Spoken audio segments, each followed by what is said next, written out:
Thank you. I've had many constituents in Curtin meet with me or write to me about their personal experiences with violence against women. The thing that strikes me every time is how these women are having to fight against an entire system. From the YouTube personalities modelling misogyny, to violent porn, to the social stigma of being a victim of violence, to the lack of adequate funding for services, to the lack of alternative housing options, to the weaponisation of the justice, child support and family court systems and the poverty that follows. The chips are stacked. I worked in community services and saw the way frontline services can only support a fraction of the women who come to them. In one rural town, one of our services could accommodate 5 women with their children escaping violence. They had 100 people on their books needing support.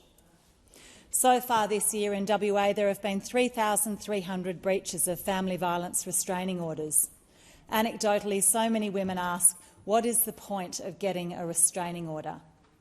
For me, like so many others, this issue is personal.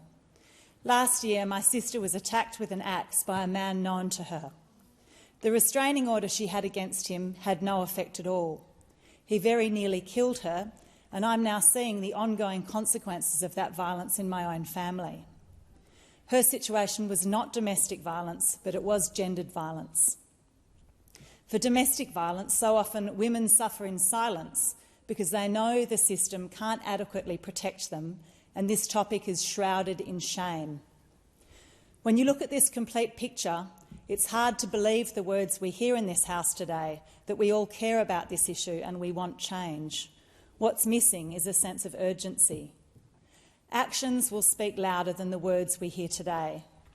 This motion includes a list of actions that the experts are saying are needed: more funding for frontline services and legal aid, a review of sentencing laws, a database of offenders and community education and prevention work to bring cultural change. Some of these actions can happen this year. Some will take longer, but they all must start this year. We can't accept that this is good enough. Every Australian needs to ask themselves how they can contribute to changing the narrative and shaping the future. This is everyone's problem. I'm grateful for this motion, and I deeply hope that this motion can translate into action from all levels of government, from our sporting clubs, schools, community groups, families and individuals. I commend this motion to the House.